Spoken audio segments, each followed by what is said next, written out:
अंदरों जुड़े रहते हैं गुरु के नाल। जिस का सदका उन्होंने भटेवा जोड़ा है गुरु के प्यार सदा आनंद में होंगे हैं। जे किते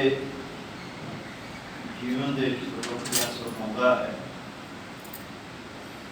उन्होंने व्यक्ति समान रही है। दूसरे पासे मानव लोग जो हैं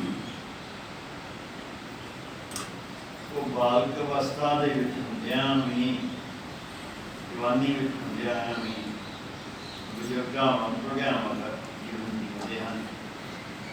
गड़खड़ाते हुए शरीर जोड़ा है वो अपना जीवन निभाते।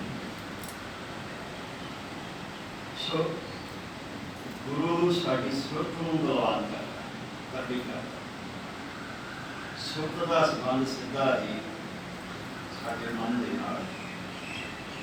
जे मन तगड़ा रहे तो शरीर भी तगड़ा रहता है।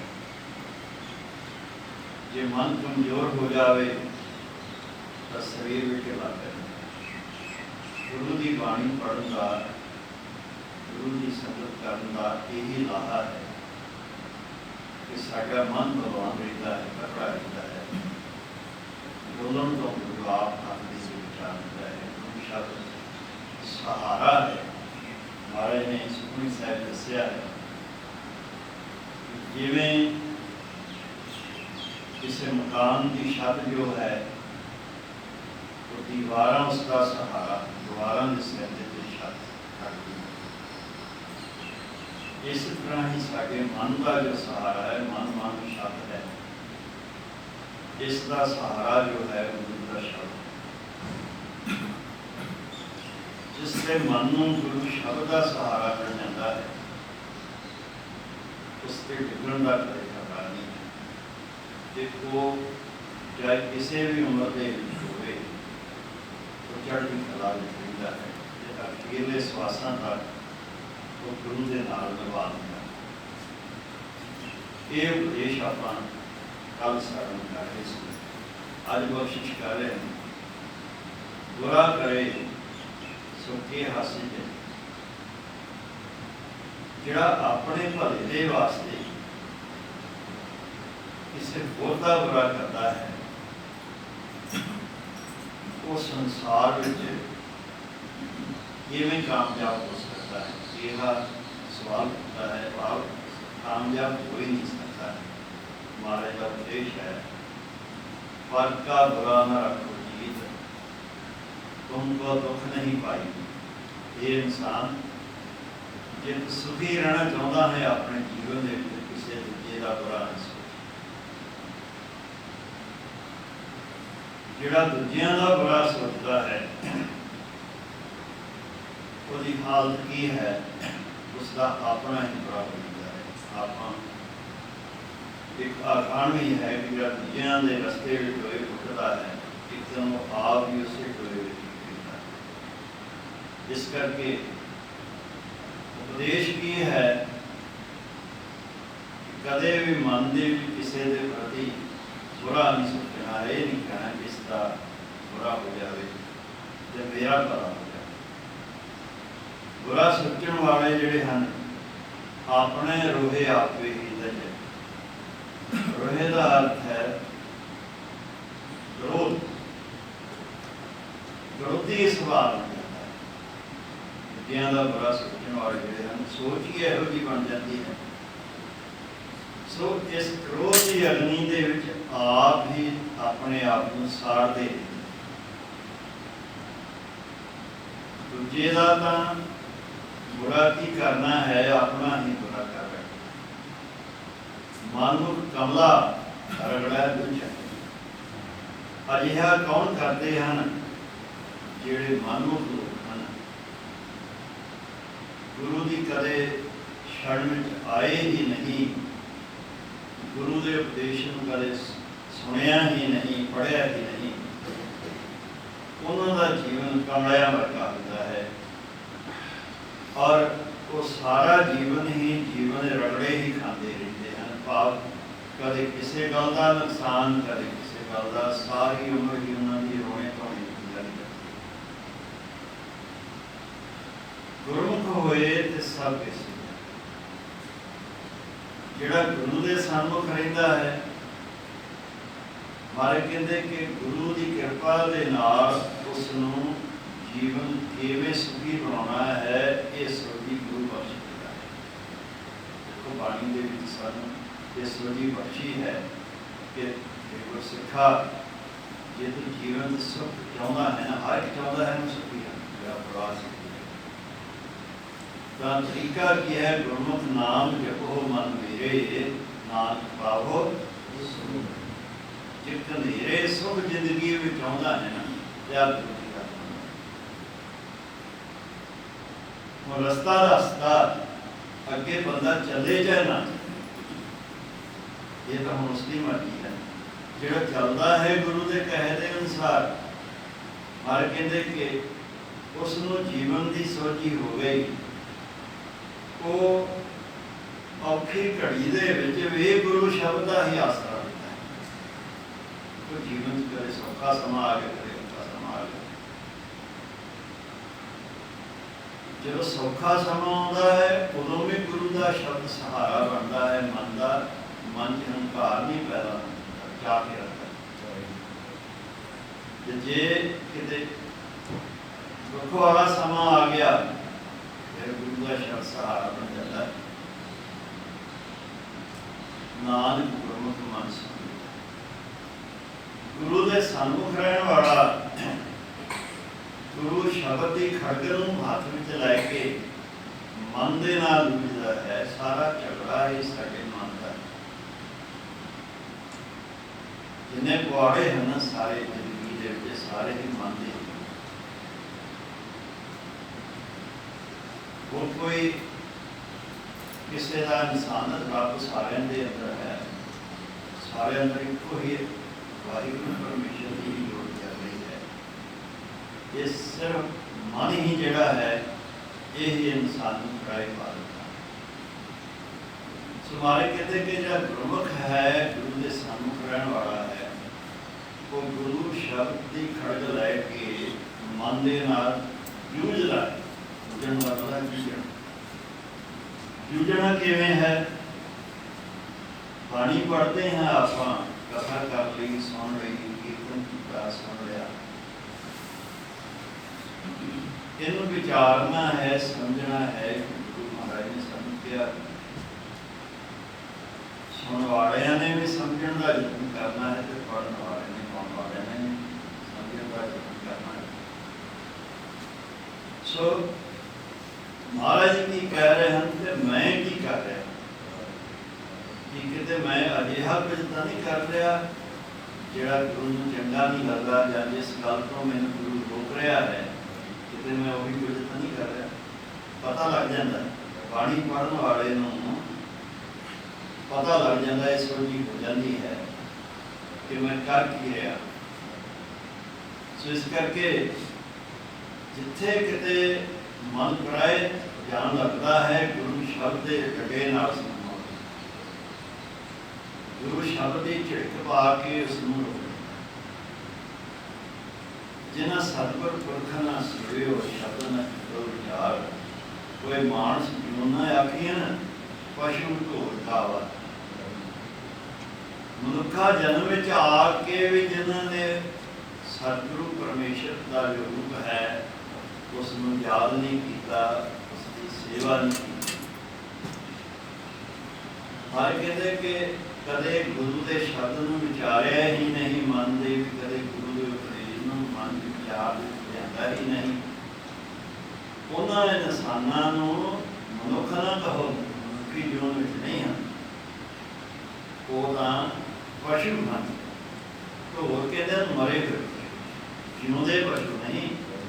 ਜਿਉਂਦੇ ਪਸ਼ੂ ਨੂੰ ਵੀ ਸੋਝੀ ਹੁੰਦੀ ਹੈ, ਆਪਣੇ ਖੁਰਲੀ ਦੇ ਉੱਤੇ ਜਾ ਕੇ ਆਪੇ ਜਿੱਥੇ ਗੱਲਾਂ ਹੁੰਦਾ ਹੈ ਉੱਥੇ ਜਾ ਕੇ ਹੋ ਜਾਂਦਾ ਸੋਝੀ। ਲੇਕਿਨ ਅਜਿਹੇ ਲੋਕ ਮਰਿਆ ਹੋਇਆ ਪਸ਼ੂਆਂ ਵਰਗਾ ਵਾਰ ਮਹਾਨ ਮੂਰਖ ਹਨ। ਕਿਸੇ ਦੀ ਗੱਲ ਸੁਣਨੀ ਹੀ ਨਹੀਂ, ਮੰਗਣੀ ਹੀ ਨਹੀਂ, ਜੇ ਸੁਣ ਵੀ ਲਈ ਮੰਗਣੀ ਹੀ ਨਹੀਂ। ਅਜਿਹੇ ਇਨਸਾਨਾਂ ਨੂੰ ਮਨੁੱਖ ਨਹੀਂ ਪਿਆਰ ਕਰ ਸਕਦਾ, ਉਹ ਤਾਂ ਪਸ਼ੂਆਂ ਨਾਲੋਂ ਵੀ ਪੈਦਾ। ਉਹਨਾਂ ਅੰਤਰ ਗਿਆਨ ਦਾ ਧਿਆਨ ਹੈ, ਹਰਸਮ ਪ੍ਰੀਤ ਨਾਲ ਧਿਆਨ। ਨਾ ਤਾਂ ਉਹਨਾਂ ਦੇ ਅੰਦਰ ਆਤਮਿਕ ਗਿਆਨ ਹੈ, ਬਸ ਸੋਝੀ ਹੀ ਨਹੀਂ ਹੈ ਕਿ ਮੈਂ ਕੀ ਕਰ ਕੀ ਰਿਹਾ। ਆਪਾਂ ਕਈ ਵਾਰੀ ਸਾਡੇ ਜੀਵਨ 'ਚ ਅਜਿਹੇ ਸਮੇਂ ਆਉਂਦੇ ਹਨ ਜਦੋਂ ਸਾਨੂੰ ਬਾਅਦ ਵਿੱਚ ਪਤਾ ਲੱਗਦਾ ਹੈ ਕਿ ਅਸੀਂ ਇਹ ਅਣਜਾਣ ਹੋਣੇ ਵਿੱਚ ਗਲਤ ਕੰਮ ਕਰ ਰਹੇ। ਜਿਹੜਾ ਅਸੀਂ ਕਹਿੰਦੇ ਪਤਾ ਹੀ ਨਹੀਂ ਲੱਗਾ ਕਿਵੇਂ ਹੋ ਗਿਆ, ਪਤਾ ਕਿਉਂ ਨਹੀਂ ਲੱਗਾ? ਕਿਉਂਕਿ ਤੂੰ ਗੁਰੂ ਦੇ ਸ਼ਬਦ ਦਾ ਸਹਾਰਾ ਨਹੀਂ ਸੀ। ਜੇ ਸਹਾਰਾ ਹੁੰਦਾ ਤਾਂ ਗੁਰੂ ਦੇ ਸ਼ਬਦ ਨੇ ਤੈਨੂੰ ਸੁਚੇਤ ਕਰ ਦੇਣਾ, ਸਾਵਧਾਨ। ਇਸੇ ਕਰਕੇ ਮਹਾਰਾਜ ਨੇ ਕਿਹਾ ਹੈ ਉਠਤ ਬੈਠ ਹਾਰ। ਇਹ ਨਹੀਂ ਕਿ ਖਾਸ ਸਮਾਂ ਇਸ ਵੇਲੇ ਪਾਠ ਕਰ ਲਿਆ, ਇਸ ਵੇਲੇ ਨਾ ਰੁਕੇ ਦੀ ਲੋੜ, ਸਾਰਾ ਹਰ ਵੇਲੇ ਹੀ ਗੁਰੂ ਨੂੰ ਯਾਦ ਰੱਖਣਾ। ਤਾਂ ਸਾਡੀ ਗੁਰੂ ਸ਼ਬਦ ਅਗਵਾਈ ਕਰੇ। ਪਰ ਮਨਮੁਖ ਲੋਕ ਇਸ ਗੱਲ ਨੂੰ ਸਮਝਦੇ ਨਹੀਂ, ਨਾ ਉਹਨਾਂ ਦਾ ਰੱਬ ਨਾਲ ਕੋਈ ਪਿਆਰ ਹੁੰਦਾ। ਮਨਮੁਖ ਹੋਏ ਵਿਕਾਰ ਮੈਂ ਮਰ ਜੰਮਹਿ ਵਾਰ ਵਾਰ। ਵਿਕਾਰਾਂ ਵਿੱਚ ਫਸੇ ਰਹਿੰਦੇ ਹਨ ਤੇ ਰੱਬ ਵਾਲੇ ਪਾਸਿਓਂ ਮਰੇ ਹੋਏ। ਇੰਝ ਜਨਮ ਮਰਨ ਦਾ ਚੱਕਰ ਉਹਨਾਂ ਵਾਸਤੇ ਬਣਿਆ। ਜੀਵਦਿਆਂ ਨੂੰ ਮਿਲੇ ਸੋ ਜੀਵਦੇ, ਹਰ ਜਗ ਜੀਵਨ ਹੋਤਾ। ਮਾਰ ਕਹਿੰਦੇ ਕਿ ਜੇ ਜਿਉਂਦਿਆਂ ਨੂੰ ਜਿਉਂਦੇ ਮਿਲਦੇ ਹਨ, ਮਰਿਆਂ ਨੂੰ ਮਰੇ ਮਿਲਣਗੇ। ਉੱਠਦੇ ਨੂੰ ਉੱਠਦਾ ਮਿਲੇਗਾ, ਤੁਰਦੇ ਨੂੰ ਤੁਰਦਾ ਮਿਲੇਗਾ। ਇਹ ਜੀਵਨ ਦਾ ਨਿਯਮ ਹੈ। ਹੁਣ ਤੁਰਨ ਵਾਲੇ ਦੀ ਤੇ ਉੱਠਦੇ ਦੀ ਕੋਈ ਵੇੜੀ ਨਹੀਂ ਹੈ। ਸੋ ਮਾਰੇ ਕਹਿੰਦੇ ਕਿ ਜੇ ਜਿਉਂਦਿਆਂ ਨੂੰ, ਭਾਵ ਜਿਹੜੇ ਰੱਬ ਨੂੰ ਯਾਦ ਕਰਦੇ ਹਨ, ਗੁਰਮੁਖ ਹਨ, ਗੁਰੂ ਦੀ ਸੰਗਤ ਕਰ ਰਹੇ, ਗੁਰੂ ਦੇ ਪ੍ਰੇਮੀ ਹਨ, ਜੇ ਉਹਨਾਂ ਨੂੰ ਜੀਵਨ ਦੇ ਵਿੱਚ ਇਨਸਾਨ ਮਿਲੇ, ਉਹਨਾਂ ਨਾਲ ਮੇਲ ਜੋਲ ਰੱਖੇ, ਤਾਂ ਉਹ ਵੀ ਜਿਉਂਦਿਆਂ ਵਿੱਚ ਹੋ ਜਾਂਦਾ ਹੈ। ਇਸ ਕਰਕੇ ਮਹਾਰਾਜ ਨੇ ਸੰਗਤ ਕਰਨ ਦਾ ਇਸੇ ਕਰਕੇ ਉਪਦੇਸ਼ ਕੀਤਾ ਹੈ। ਔਰ ਸੰਗਤ ਵੀ ਮਹਾਰਾਜ ਨੇ ਇਹ ਕਿਹਾ ਹੈ ਕਿ ਸੰਤਾਂ ਦੀ ਸੰਗਤ, ਰੱਬ ਦੇ ਪਿਆਰੇ ਦੀ ਸੰਗਤ, ਗੁਰਮੁਖਾਂ ਦੀ ਸੰਗਤ ਕਰਨੀ ਹੈ। ਇਹ ਨਹੀਂ ਕਿ ਆਪਾਂ ਹਰ ਇੱਕ ਨੂੰ ਹੀ ਕਹੀਏ ਕਿ ਇਹ ਤਾਂ ਸਾਡੀ ਦੀ ਸੰਗਤ ਹੋ ਰਹੀ। ਅਖਬਾਰ ਪੜ੍ਹਦੇ ਜੇ ਉਹ ਸਿਆਸਤ ਡਿਸਕਸ ਕਰ ਰਹੇ, ਕਹਿੰਦੇ ਜਿੱਦੇ ਦੀ ਸੰਗਤ ਕਰ ਰਹੇ, ਸੰਗਤ ਨਹੀਂ। ਸ਼ਰਾਬੀ ਵੀ ਸੰਗਤ ਕਰਦੇ ਹਨ, ਜੁਆਰੀਏ ਵੀ ਸੰਗਤ ਕਰਦੇ ਹਨ, ਪਰ ਇਹ ਗੁਰੂ ਦੀ ਸੰਗਤ, ਇੱਕ ਉੱਤਮ ਪੰਥ ਸੁਣਿਓ ਗੁਰੂ ਸੰਗਤ ਰਹੇ ਮਦੰਤ ਜਮ। ਇਸ ਉੱਤਮ ਪੰਥ ਦੇ ਨਾਲ ਜਿਹੜਾ ਜੁੜ ਜਾਂਦਾ ਹੈ, ਉਸ ਦਾ ਜੀਵਨ ਜਿਹੜਾ ਹੈ ਉਹ ਸੱਚਾ ਹੋ ਜਾਂਦਾ, ਜਿਉਂਦਿਆਂ ਦੇ ਵਿੱਚ ਹੋ ਜਾਂਦਾ। ਜਗਤ ਨੂੰ ਜੀਵਨ ਦੇਣ ਵਾਲਾ ਜੋ ਵਾਹਿਗੁਰੂ ਪਰਮੇਸ਼ਰ ਹੈ, ਉਸ ਨੂੰ ਹਿਰਦੇ ਵਿੱਚ ਧਾਰਨ ਕਰਕੇ ਨਾਨਕ ਗੁਰਮੁਖ ਸੋਹਣੇ ਤੇ ਸੱਚਾ ਦਰਬਾਰ।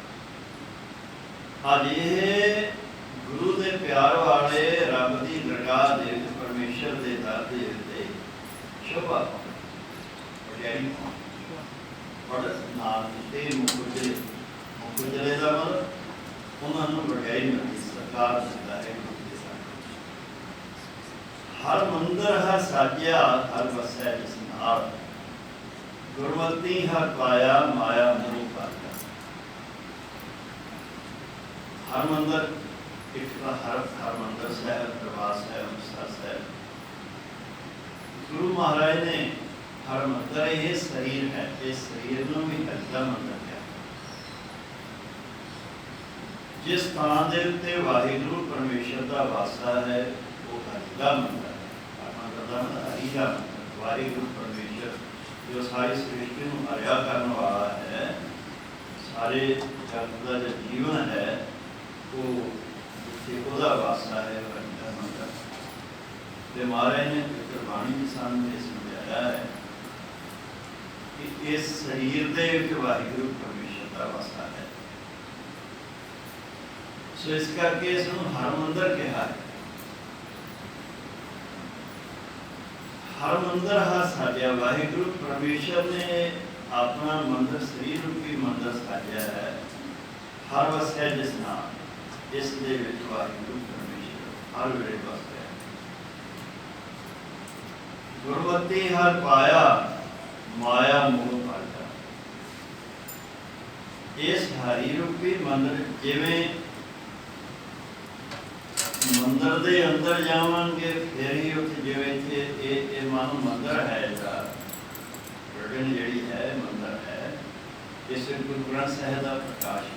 आप अंदर आवांगे तां ही दर्शन होंगे। बाहर कंधां नूं वेखी जाण दे नाल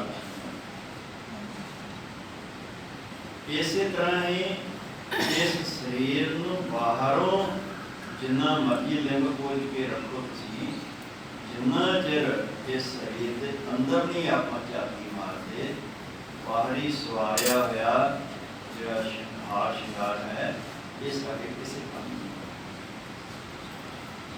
इस करके इस हरि मंदिर नूं सवार के रखना चाहिए। जिहड़ा रब दा घर है, जे आप घर नूं अपने नूं सवार के रखते हैं, जिथे रहिंदे हैं उन्हें साफ सुथरा करते हैं, ये भी वाहिगुरू ने हर मंदिर बनाया है। इस नूं सवार के रखना चाहिए, इस विच गंद नहीं ना पैण देना चाहिए। जिहड़ा कूड़ा करकट है रोज़ दी रोज़ पढ़ना चाहिए है। इहदे विचों वो की है कूड़ा करकट की है गंदे विचार, जिन्ने मनदे ख्याल हैं साडे अंदर, ये जिवें तुसीं साफ करो अगले दिन फिर मिट्टी आ जाती है।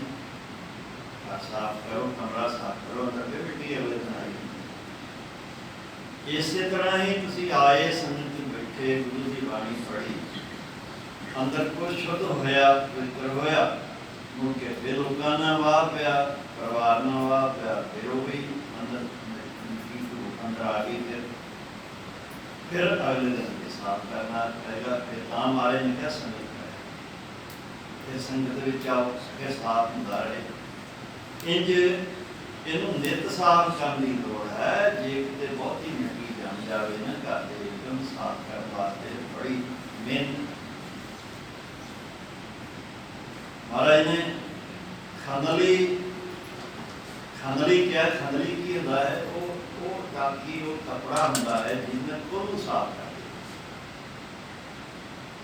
कुल साफ करने वाली जी टाकी है, उस मैल के नाल ही तेल दोवें चीज़ां बन जांदियां हन। उन्होंने धोतियां बड़ा साफ नहीं होती है, भावें 100 ही धो उसमें नहीं साफ।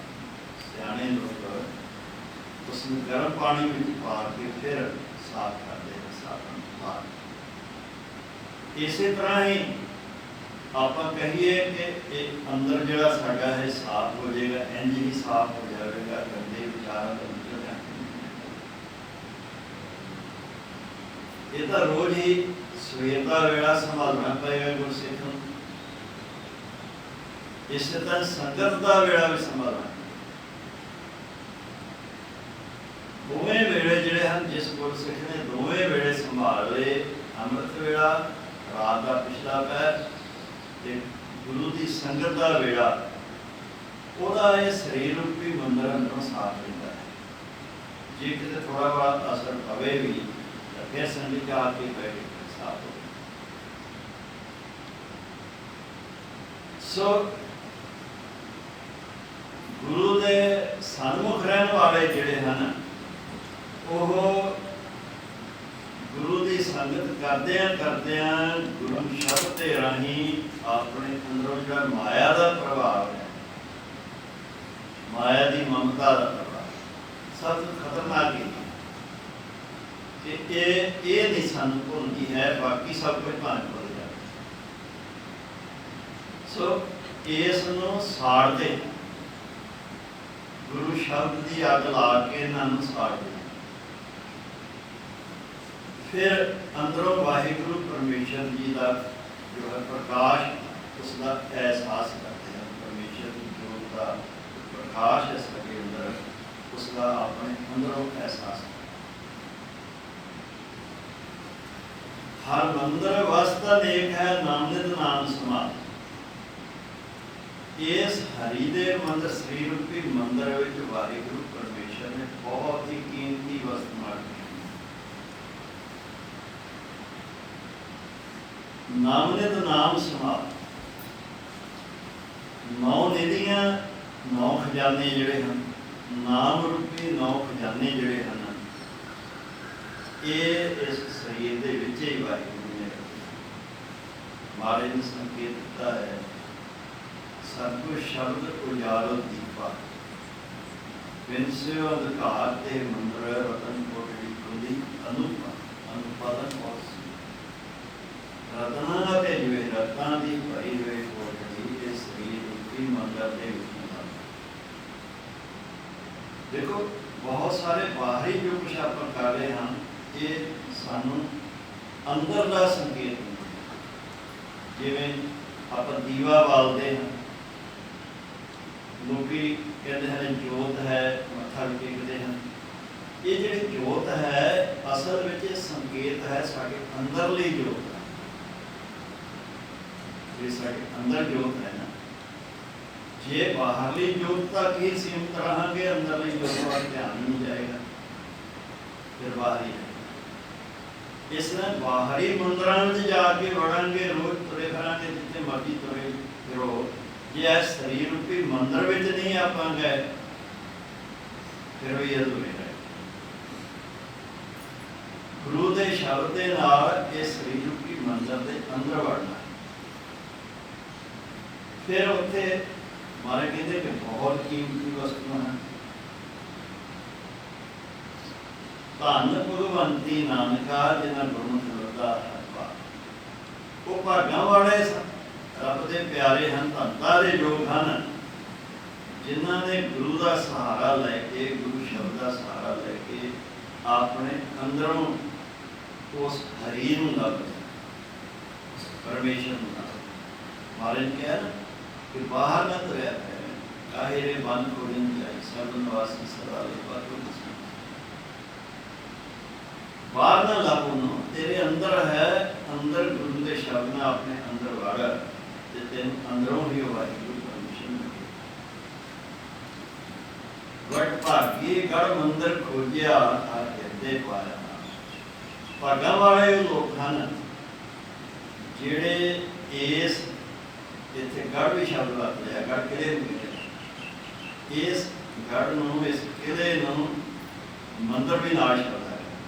इस किले नूं, इस मंदिर नूं जिहड़े खोजदे हैं, इस दे अंदरों वाहिगुरू परमेश्वर नूं लभण दा यतन करदे। जे बाहर लुकी जांदे हैं, किते जा रहे किते जा रहे, छुट्टियां दे बाद यात्रा बहुत गए, उत्थे शायद सानूं रब दिस पए, पर तुम कम क्या कुछ नहीं लभदा। जिहड़े गुरु की संगत जिहड़ी है ना, ये सब तो वधिया साधन है साडे कोल अपने अंदर सुरती नूं लिजाण वास्ते। तां महाराज ने कहा संत संग अंतर प्रगीठा, नाम प्रभु का दरबार। संत संगत का मतलब ये है, संत संगत का मतलब ये है कि गुरु की संगत, संगत में आके बैठेंगे फिर सुरती अंदर जाएगी, सुरत अंदर जाएगी, ध्यान अंदर जाएगा, फिर अंदरों आप एक चीज ही कीमती लभ जाए, फिर मुड़ के उधर में जाओगे, फिर होर लभ गए, फिर होर अंदर जाओगे। जिन्ना टुटे समुद्र जिन्ना को डूंगा जाता है, उन्नी कीमती वस्तु लभ जाता है। इस तरह ही इस शरीर रूपी मंदिर दे जिन्ना कोई अपनी सुरत के नाल डूंगा जाता है, उन्नी उसनूं कीमती इस दे अंदरों मिल जाती है। सब तो कीमती की है वाहिगुरू परमेश्वर। आप इस शरीर के विचों उसनूं वाहिगुरू परमेश्वर जिहड़ा है वो मिल जाता है। मानुख दैल फिर रहे अब कृष्णा लोग, पर मन की मत पिछे चलने तुरे फिरते हैं, उत्थे चले गए उत्थे चले गए। अंदर तृष्णा की अग लगी हुई है, लोभी हैं, विकारा फसे पे, माया मोह न चुपी मत जमे बार बार, हर वेले माया माया करते रहते हैं, जिस करके जमना मरना बनया। सतगुर सेव सुख पाया अब तृष्णा का विकार। जिन्होंने गुरु नूं सेविया, गुरु नूं याद किया, गुरु की सेवा की, गुरु के उपदेश नूं कमाया, उन्होंने अपने अंदरों कृष्णा की अग बुझा लई गुरु शब्द के पानी के नाल जल के नाल नाम जप जप के नाम का जल पा के कृष्णा की अग बुझा ली। फिर विकारां तो मुक्ति हो गई, उन्होंने अपने अंदरों ही सुख ला दिया। महाराज जी कहते बाहर सुख नहीं है, जिथे मर्जी चल जा तो इंसान सुख लैन वास्ते बाहर भजदा है। उत्थे चल जाते हैं कि रिश्तेदार चलते हैं, बड़े सुखी हो जाने, वो तो आप दुखी हैं। सुख है इंसान तेरे अंदर है, इसनों अपने अंदरों पा। जिहड़े अंतर्मुखी हो गए संगत के सहारे दे नाल, टाइम तो लगता है, ये नहीं कि एक दो दिनों की खेल है। थोड़ा जिवें जिवें इस पासे तुरया जाता है, तरक्की जरूर। दो गल्लां नूं पकड़ ले, गुरसिख गुरु की बाणी ते गुरु की संगत। संगत का कोशिश करे कि संगत क्यों नहीं रहना है, जो जाना है भावें कुछ भी हो। दूसरा गुरु की बाणी जरूर पढ़नी है, पर थोड़ी जो थोड़ा बड़ा गुरु पढ़ना है। जो नहीं पढ़ना होगा तो गुरु को समझ के आएगा, तो उनको सुन ही लगेगा। गुरु के पढ़ने गल्लां होंदियां। जन्म मरण का दुख गया, जन नानक शब्द विचार। गुरु शब्द नूं विचारदे इंज गुरु के सन्मुख रहने वाले जिहड़े हैं, उन्हां दा जन्म मरण कटिया। सो सतगुरु जी कृपा की है जो शब्द इन्हां संगतां दे हैं। इन्हां नूं ये 1418 में दिते हैं। ये श्लोक हैं, ये ध्यान नाल फिर पढ़ के बड़े जो पढ़ सकता है। तो मोबाइल हैं, मोबाइल के बात कर लो, उतों 1418 करके उतने श्लोक जोड़े हैं, इन्होंने पढ़ो। पढ़ के थोड़ा विचारो, समझो। इतने तो हम जो गल्लां आपां सुनिया हैं बोलियां भुल जानियां, बाहर निकल जाएंगे। इस करके दोबारा इन्होंने जो समझांगे विचारांगे, फिर साडी भी समझ वाहिगुरू जी का